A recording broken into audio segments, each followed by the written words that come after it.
ना ये रुमाल बांध देता हूँ, इससे तेरा खून बंद हो जाएगा। क्या हो रहा है भाई? तुम लोगों को मालूम नहीं है प्राइवेट इलाका?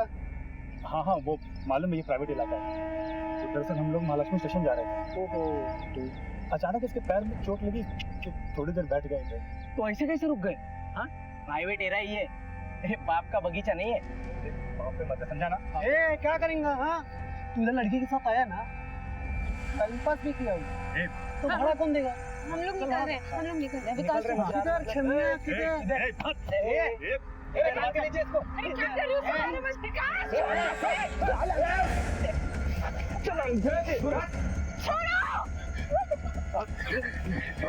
अरे किधर है तुम लोग? इधर नया माल आया है, एकदम खट्टा। छोड़ो मुझे, छोड़ो। और दूंगा विकास नाटक नहीं चाहिए मेरे को। ज्यादा हीरो बनती दिखाई ना, थोड़ा फोड़ दूंगा साले।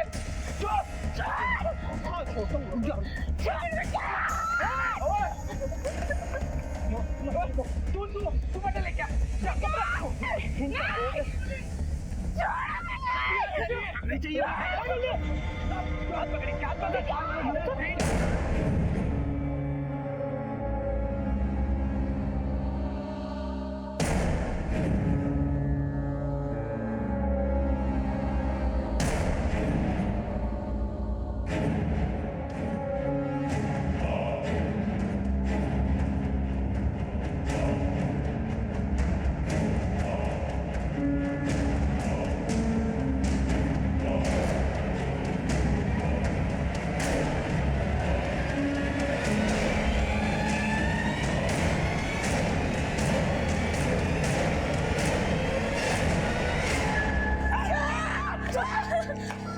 अब एक बात बता, कपड़े मैं उतारूं या तू उतारे?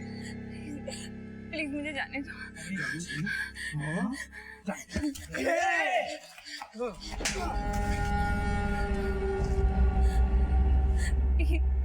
प्लीज मुझे जाने दो, प्लीज। देख, जितना बोलता हूँ चल, मत्था मत खराब कर ले। भाई तू उतार। ठीक है, ये शुभ काम भी मैं ही कर दूंगा। अरे देख, तू नहीं, तेरे अंदर दम कितना? विकास हेलो पंकज भाई, ये कहाँ है तू? अरे जल्दी आ, माल आया है।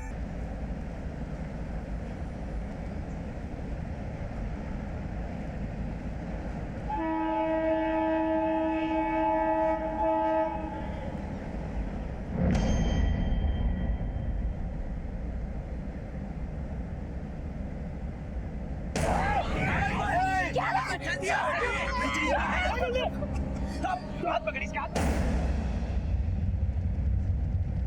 इधर आइए।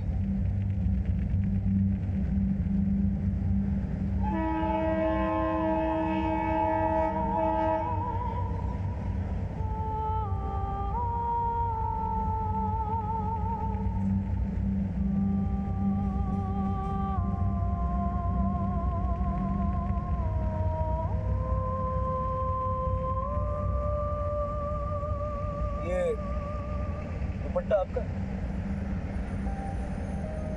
और दुपट्टा क्या है? Forensic test certificate.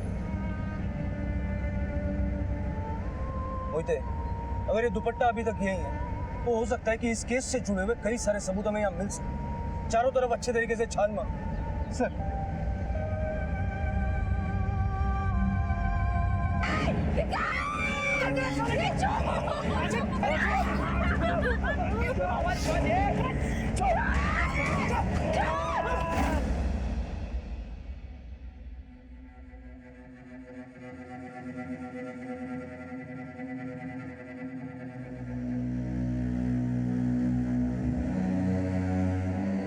ये सारी चीजें कलेक्ट करो और फॉरेंसिक टेस्ट के लिए भेजो। सर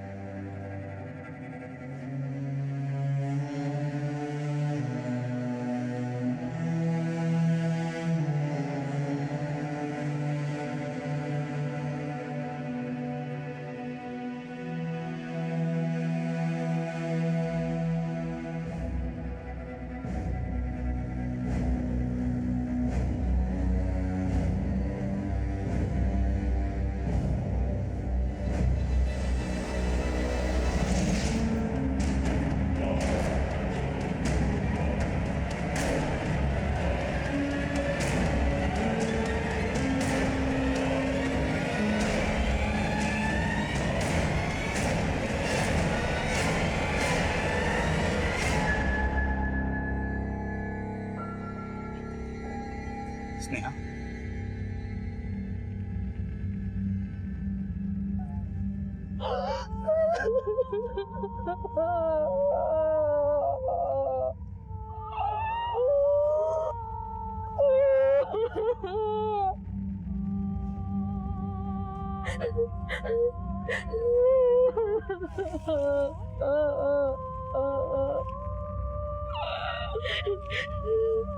साहब वो घटना के बाद उन पांचों ने हम दोनों को इधर ही छोड़ दिया और फिर धमकी भी दी, और उसके बाद वो लोग उस रास्ते से निकल गए। ये रोना धोना बंद कर, समझी? और जो बोल रहा हूँ ना वो कान खोल के ध्यान से सुन। अगर ये बात किसी को बताई, किसी को भी, तो घर में घुस के मारेंगे। नाम पता सब है हमारे पास, बाकी फोटो और वीडियो दोनों है, हा? और सीधा इंटरनेट पर डालेंगे हम लोग, समझी? अब चुपचाप यहाँ से निकल, स्टेशन जा, गाड़ी पकड़ और घर जा।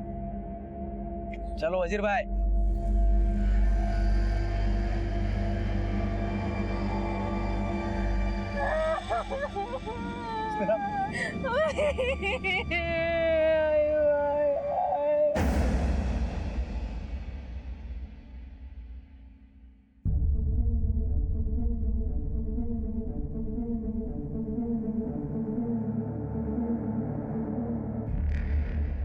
सर उन लड़कों का क्या करेंगे? हम खींचेंगे।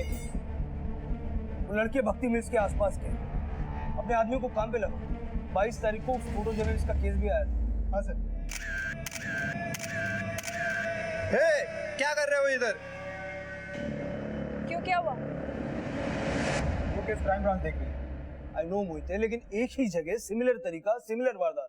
मुझे पूरा विश्वास है कि ये दोनों केस एक दूसरे से जुड़े हुए हैं।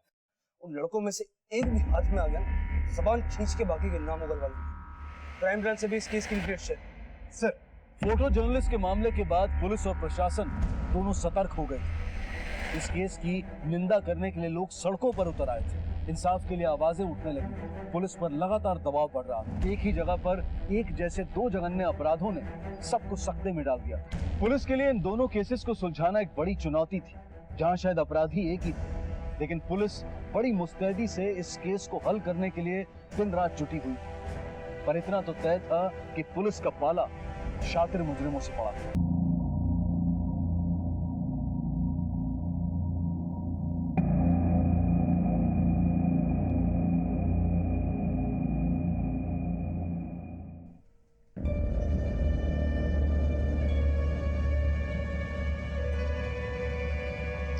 आइए प्लीज बैठिए।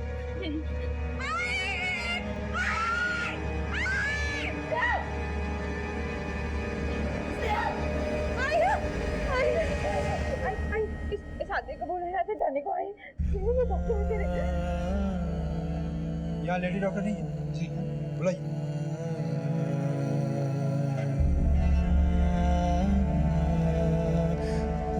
चलो आओ आओ, कोई डरने की बात नहीं, आओ।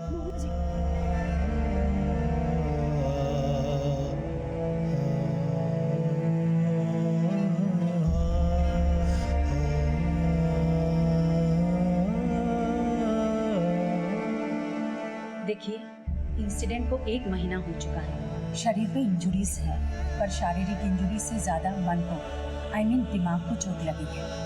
इसका साइकियाट्रिक एग्जामिनेशन होना जरूरी है, उससे बहुत कुछ सामने आएगा। ओके।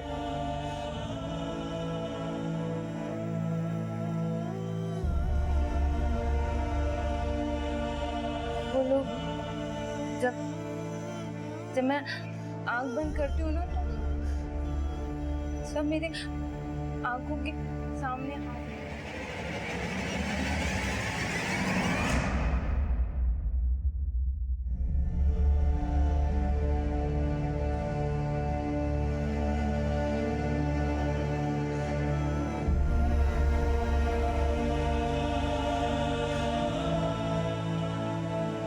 फोटो और वीडियो दोनों है, हा? और सीधा इंटरनेट पर डालेंगे हम लोग।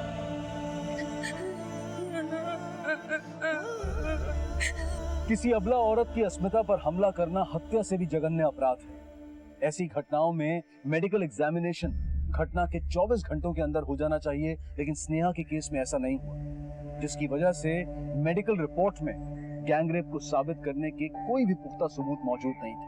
लेकिन शारीरिक दुष्कर्म का असर सिर्फ शरीर पर ही नहीं, बल्कि उससे कहीं ज्यादा औरत के दिल और दिमाग पर पड़ता है। अगर डॉक्टरी जुबान में कहें तो स्नेहा इस वक्त PTSD यानी कि पोस्ट ट्रॉमेटिक स्ट्रेस डिसऑर्डर से ग्रस्त थी। ऐसे में इंसान हर पल अपने आप को लाचार, बेबस और हारा हुआ समझता है, डिप्रेसिव और हाइपर सेंसिटिव हो जाता है।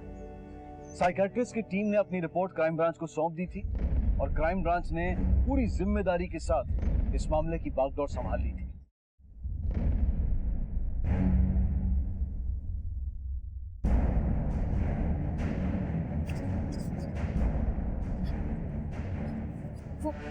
वो पांच उनमें से 16-17 साल का लड़का था शायद।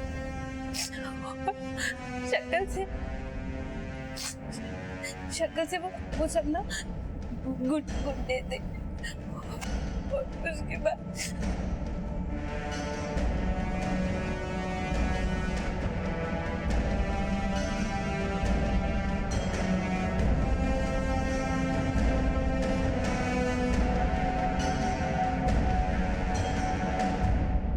कैबिन को लेकर जाइए।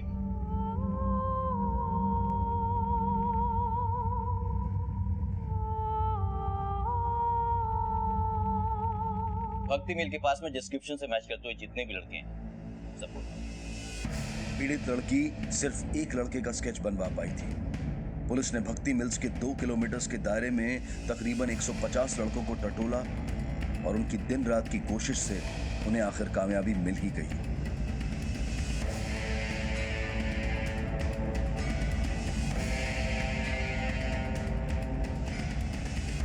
चलो भाई, चल जल्दी।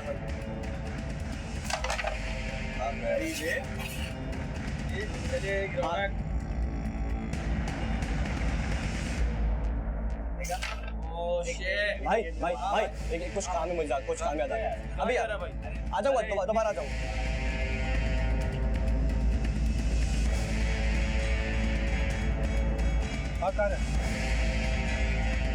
सब मैं कब भाग रहा था, मैं तो घर जा रहा हूँ। चल थाने बात कर ली। सब हुआ क्या है? चल चल ले चलो। बेटे सच नहीं बोलेगा तो क्या होगा पता है? जैसा जो लड़के थे उनका कुछ हो ना, लेकिन तू लंबे टाइम के लिए अंदर जाएगा। मैंने कुछ नहीं किया, मैं सच बोल रहा हूँ, मैंने कुछ किया ही नहीं। चल बैठ जा। जिस लड़की के साथ तुम लोगों ने वो कांड किया ना, उसके साथ एक लड़का भी था। उसको अभी यहाँ बुलाऊंगा, वो तेरी पहचान करेगा, बात खत्म। तू जाएगा अंदर, बाकी चारों को ढूंढने की मेहनत कौन करेगा? मोहित लड़के को बुला। Yes sir. सब बताता हूँ। सब 4 लोग थे। एजाज, वजीर, पंकज और सब आमिर और तू। हाँ साहब मैं था, पर साहब पिछली बार मैं नहीं था, पिछली बार टिल्लू था। मैंने कोई काम नहीं किया। पिछली बार मतलब? पिछली बार किसके साथ कांड किया? साहब वो जो टीवी पे आ रही है ना, वो अखबार वाली लड़की, उसके साथ उन चारों ने कांड किया था। एजाज, वजीर, पंकज, आमिर और टिल्लू। मैं नहीं था, मैं पिछली बार नहीं था, मैं सिर्फ एक फोटो जर्नलिस्ट अपने ऑफिस के असाइनमेंट के संबंध में अपने एक मेल सहकर्मी के साथ इसी भक्ति मिल में गई थी और इसी तरह 5 लोगों ने, जिसमें एक नाबालिग भी शामिल था, उसके साथ बलात्कार किया।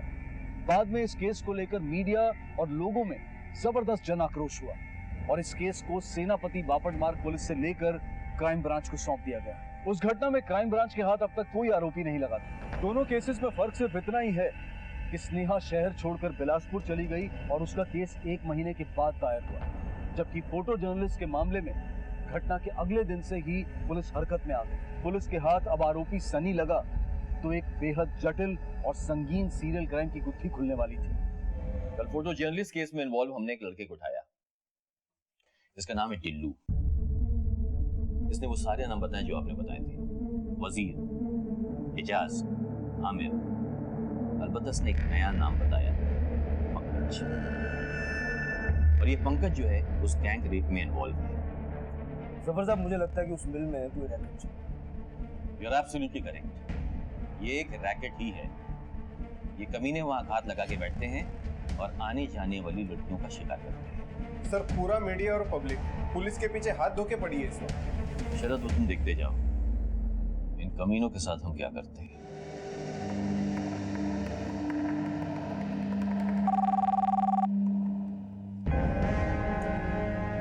सलाम साहब, अफजल बोल रहा हूँ। बोलो अफजल, क्या खबर है? एजाज दिल्ली से आ गया साहब, जरीमारी खोली में।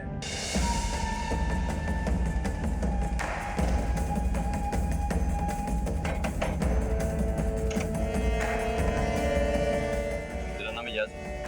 हाँ? अरे क्या हुआ साहब? साहब, अरे हाँ साहब, मैं मुमरा से बोल रहा हूँ। वो वजीर शेख है ना, जिसका टीवी पे न्यूज़ आया था, उसको मैंने देखा है उसकी खोली पे जाते हुए।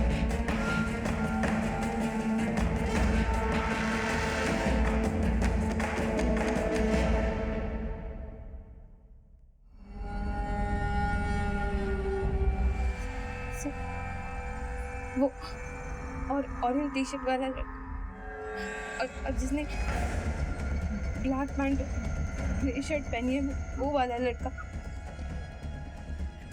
हाँ सर, वही दोनों है, बाकी इनमें से कोई नहीं है। सर, ये दोनों फोटो जर्नलिस्ट वाले केस में भी इन्वॉल्व है। 3 मिलने अभी और बाकी है। उस साथ बिलासपुर जाने के लिए विकास ने अपने मालिक से 1500 रुपए लिए थे। बिलासपुर में उसका दोस्त मनोज, उसकी मां सुमन, ये दोनों के बयान हमारे पास में है और ये दोनों बयान साबित करते हैं कि डर और बदनामी की वजह से ये दोनों मुंबई से बिलासपुर गए। जी सर। और हाँ, फोटो जर्नलिस्ट के केस को टीवी पे देखने के बाद और अपनी मां गायत्री के लगातार मुंबई आकर मिसिंग कंप्लेंट विड्रॉ करने के जिद से स्नेहा मुंबई आ गई और यहाँ आकर पीएसआई नम्रता के सामने उसने अपनी आपबीती सुनाई। सर, गायनाकोलॉजिस्ट और साइकियाट्रिस्ट के बयान से भी इस अपराध की पुष्टि होती है। शायद हमारे पास में एक पुख्ता सबूत है। ये कॉल रिकॉर्ड। इन पांचों के मोबाइल 31 जुलाई और 22 अगस्त दोनों वारदात के वक्त भक्ति मिल में एक्टिव थे। उस दौरान इनकी लगातार आपस में बातचीत हो रही थी और ये एक दूसरे को बुलाकर इस जुर्म को अंजाम दे रहे थे। और तो और दोनों विक्टिम और उनके साथियों के भी फोन इस कंपाउंड के अंदर एक्टिव थे उस वक्त। सर, इन सारे अपराधियों की बैठक भक्ति मिल में होती। ये लोग भक्ति मिल से आने जाने वाली लड़कियों को अपना टारगेट बनाते। सर, लेकिन कई लड़कियों ने इस बात की कोई कंप्लेंट नहीं दर्ज कराई। यही तो मुश्किल है शरद। ऐसे हालात में अक्सर लड़कियां डर जाती हैं। स्नेहा भी डर गई, लेकिन उसने अपने आप को संभाल लिया। जर्नलिस्ट ने हिम्मत की और रिजल्ट सामने। जिस हैवानियत और प्री प्लानिंग के साथ में जुर्म को अंजाम दिया गया है, ऐसे दरिंदों को तो सिर्फ सजा नहीं होनी चाहिए, इन्हें सूली पे लटका देनी चाहिए। हमारी तो पूरी तैयारी है और कोर्ट के फैसले पे हमें पूरा भरोसा है। दोनों ही बलात्कार के केसेस इंतहाई नाजुक थे। सभी अपराधियों को पकड़ना बहुत जरूरी था, क्योंकि न जाने और कितनी जिंदगियां खतरे में थी। पुलिस ने कमर कस ली थी और दिन रात काम में जुट गई थी। सारी मशीनरी हरकत में आ गई थी। जागरूक नागरिकों ने हिम्मत का प्रदर्शन किया और एक के बाद एक मिलती इंफॉर्मेशन से सिर्फ 3 दिनों में पुलिस ने सभी मुजरिमों को धर दबोचा। बलात्कार करेगा तू, बलात्कार करेगा तू, बात है रेप करने का शौक है, रेप करने का। स्नेहा के साथ हुए जघन्य अपराध में कोर्ट का फैसला आ गया, लेकिन फोटो जर्नलिस्ट के मामले को भी मेनली इसी केस से जोड़कर देखा गया, हालांकि उसकी सुनवाई अलग से हुई। फोटो जर्नलिस्ट मामले में स्नेहा के केस का संज्ञान लेते हुए माननीय अदालत ने आरोपी आमिर, वजीर और पंकज को रिपीट ऑफेंडर्स यानी कि एक ही अपराध को बार बार करने वाला मानकर महिला अपराध से जुड़े नए कानून आईपीसी की धारा 376 के तहत मौत की सजा सुनाई। यह अपने आप में एक अप्रत्याशित फैसला था। नए कानून के तहत देश में दिया गया यह पहला जजमेंट था। और वहीं दूसरी तरफ जुवेनाइल जस्टिस बोर्ड ने दोनों नाबालिग आरोपियों सनी और टिल्लू को बाल अपराध से जुड़ी सबसे ज्यादा 3 साल की सजा दी।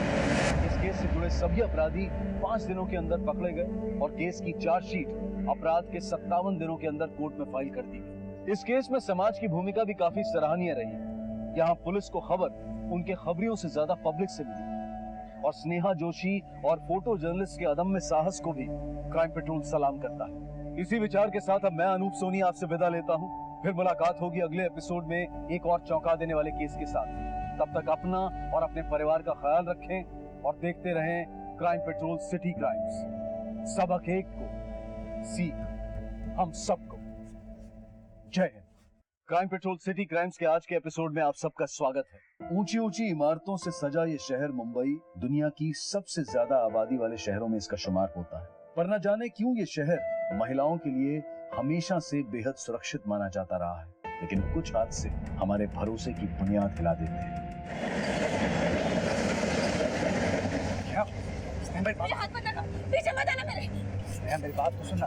मुझे कोई बात नहीं सुननी, मेरे पीछे मत आ। क्या कर रही है? एक मिनट बात तो सुन ले। मुझे हाथ मत लगाओ, मेरे पीछे मत आ।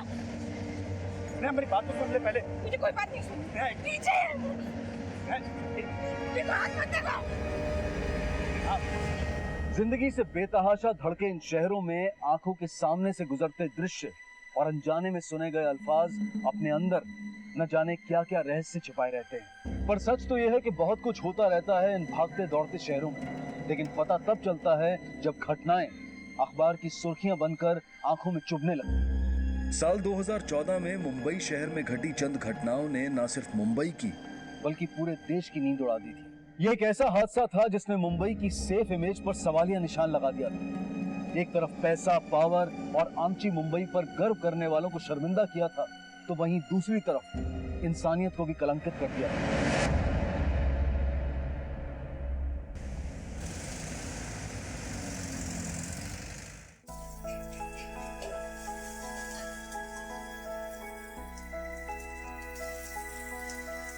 क्या रे, मस्त तेरा हाथ चलता है, एकदम मशीन के माफिक। हाँ, कोई फायदा नहीं। अपन 200 जनों का खाना बनाते हैं और पगार कितना मिलता है?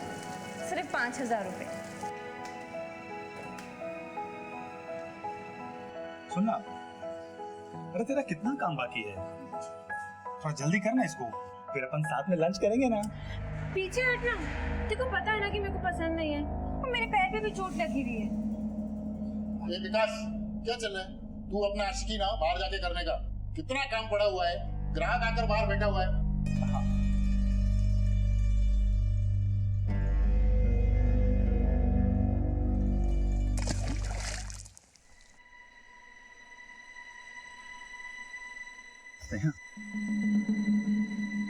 वो मैं क्या बोल रहा था कि तू और मैं, I mean, मैं और तू, हाँ बोलना।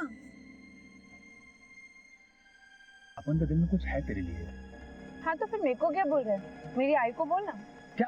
अरे तू पागल हो गई क्या? मैं तेरी आई को बोलूंगा आई लव यू।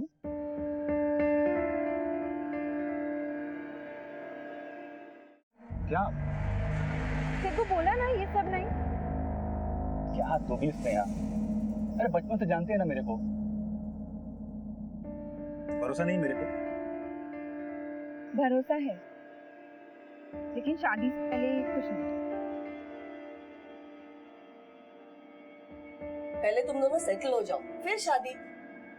तूने मेरे को बोला था ना कि तो भी जॉब के लिए अप्लाई किया। हाँ, कंपनी में टेलीफोन ऑपरेटर का काम है और इसने भी एक नई कंपनी में ही अप्लाई किया हुआ है। तो अच्छी बात है ना, पर पहले काम धंधा जमा लो, थोड़ा पैसा जमा करो, फिर शादी के बारे में सोचो। लेकिन आई, हम दोनों मिलजुल के चला लेंगे। क्यों स्नेहा? नहीं, आई सही बोलती है।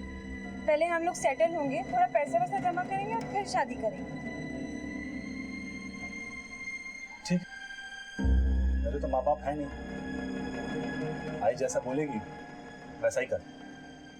आई, अगर कभी मेरा इंटरव्यू पास हो गया ना, तो सीधा कैटरिंग का काम बंद और नया काम चालू। फिर तो हम पैसे वैसे जोड़ेंगे ना। मैं कार्ड दिखाती हूँ। अरे सुन, तूने जिधर अप्लाई किया वो कंपनी अच्छी है ना? हाँ, लेकिन आई कंपनी छोटी है, पगार बहुत अच्छी है। आई, अच्छा आई, कल मैं और विकास ना काम के बाद ना इंटरव्यू के लिए जाएंगे और फिर उसके बाद महालक्ष्मी के मंदिर। तो आते वक्त थोड़ा सा देर हो जाएगा, चलेगा ना? देवी के दर्शन के लिए जा रही है ना, जा जा, पर सुन थोड़ा जल्दी आना, कालजी मत करना तुझे। हाँ आई।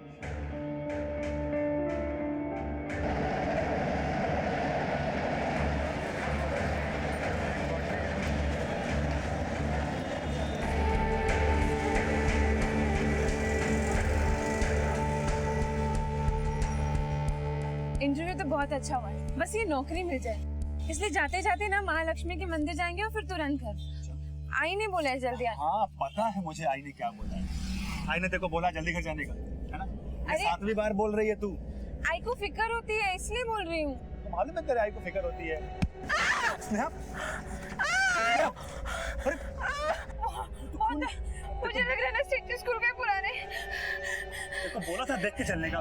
बहुत दर्द हो रहा है, घर चलते हैं, मंदिर कभी और आएंगे। हाँ हाँ ठीक चल चल। अरे स्नेहा, नहीं चला जा रहा, स्टेशन बहुत दूर है, कोई शॉर्टकट नहीं है क्या? एक मिनट रुक जा।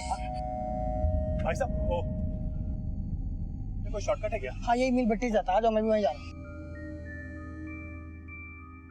एक शॉर्टकट है, हम ऐसे निकलते। चला जा। अच्छा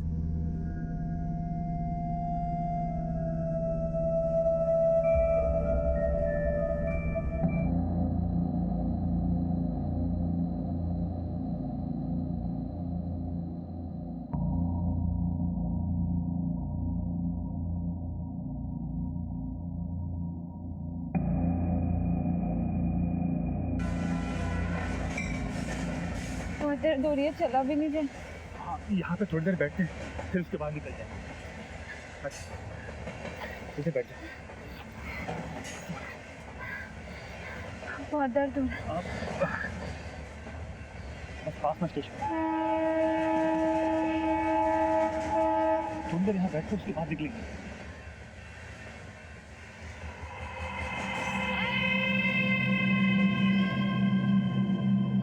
ये जगह बहुत सुनसान है विकास, हम लोग ना यहाँ से चलते हैं। चलो। लेकिन स्नेहा, आखिर तू चल भी तो नहीं पा रही है ना, तो थोड़ी देर यहाँ बैठते उसके बाद निकल लेंगे।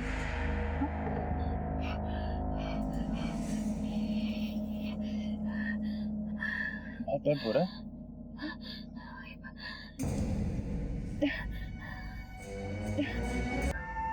हम वहाँ जाके शादी कर लेंगे, किसी को कुछ पता नहीं चलेगा। स्नेहा मेरी बात समझने की कोशिश कर। एक मिनट।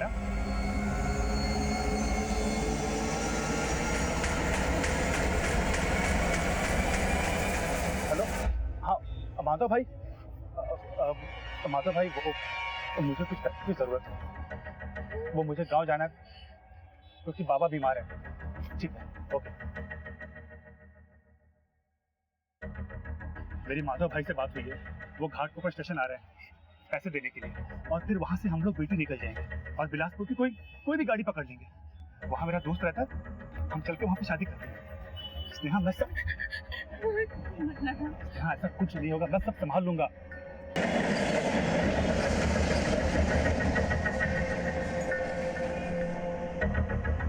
तू इधर रुक, मैं अंकल से पैसे लेकर के आता हूँ।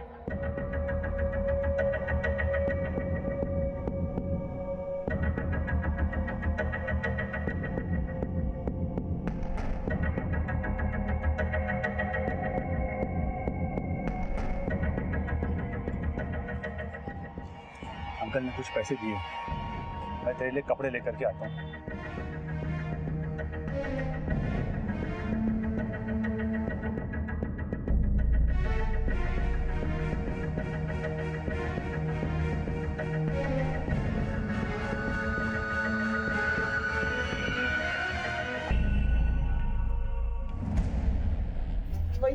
वही स्नेहा पड़ा।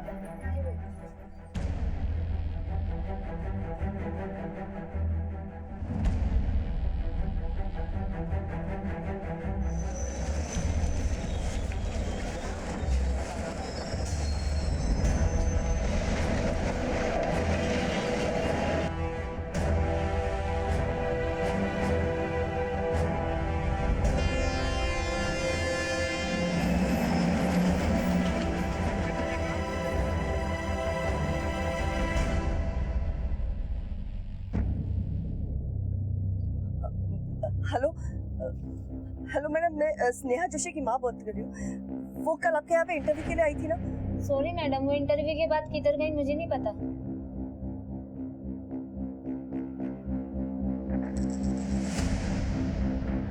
माधव जी, मैं स्नेहा की माँ बात कर रही हूँ। स्नेहा आई थी ना आपके पास कल? वो कल आई थी, लेकिन टाइम से थोड़ा जल्दी निकल गई थी। फिर कहाँ गई मुझे पता नहीं है।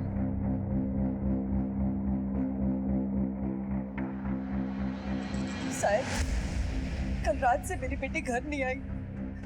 मैंने हमारे सारे बस्ती वालों को, उसके सारे दोस्तों को, हमारे सारे रिश्तेदारों को फोन किया साहब, वो कहीं नहीं है। साहब वो केटरिंग कंपनी जहाँ पे वो काम करती है ना, वहाँ पे भी फोन किया मैंने, वो वहाँ आकर चली गई। वो बोल के गई थी एक इंटरव्यू के लिए जा रही है, ये पता है इसका। यहाँ भी फोन किया सब, यहाँ भी आके चली गई वो, कुछ पता ही नहीं है उसका। उसका मोबाइल नंबर? 98। ठीक है मैडम, हमने कंप्लीट नोट कर ली है, हम पता करते हैं। और हाँ, उसका कोई फोन आए या उसके बारे में कोई इंफॉर्मेशन मिले तो सीधा इधर आके बता। मुझे पूरी नशोदस है। हाँ, शुद्ध क्या रे विकास, आने की खबर तो दे देता, मैं तुझे स्टेशन लेने आ जाता। मेरे बेटा,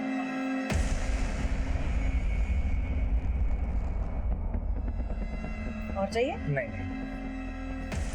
वो दरअसल मैं जल्दी में निकला तो सोचा कि दोस्त के घर पे जाता हूँ। अच्छा किया यहाँ चले आए, लेकिन सामान किधर है तुम्हारा? वो आंटी रास्ते में किसी ने मार लिया। ओह, चल छोड़, कोई बात नहीं, मेरे कपड़े तू पहन ले, हाथ मुंह धो, माँ इसको मैं पूरा वाला कमरा दिखा देता। चल चल।